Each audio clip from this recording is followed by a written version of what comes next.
আপনারা চান একটা জিনিস, শুধু নির্বাচন।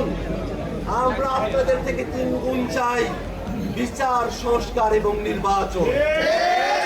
ওরা বলে আমরা নাকি নির্বাচনকে পিছিয়ে দেওয়ার পায়তারা করছি।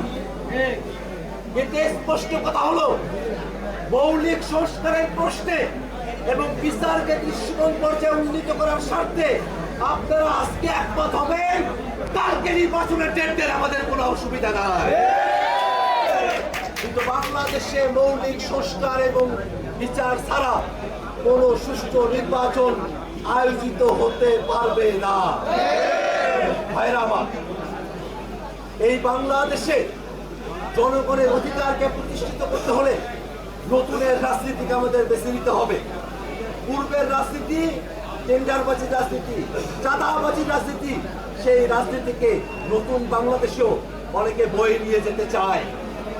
আমরা স্পষ্ট করে বলি, আপনি সংসদ সদস্য হবেন, আপনার কাজ আইন প্রণয়ন করা, আপনার কাজ দেশের মানুষের ভালো হবে কোন আইনে সেটা করা।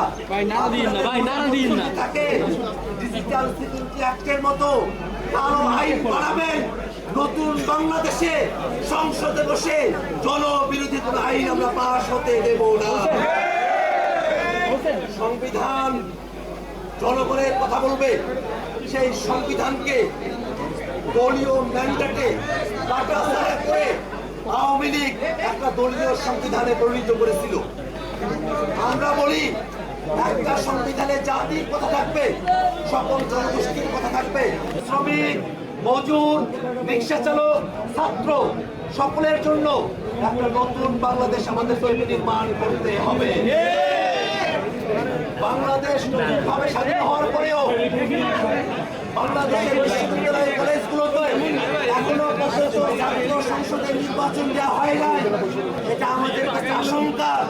আমাদের কাছে মনে হয় ছাত্র সংসদের নির্বাচন না দিয়ে অতীতের মতো ছাত্রলীগের টর্চার ক্যাম্পাসগুলোতে নিয়ে আসার ব্যবস্থা চলতেছে।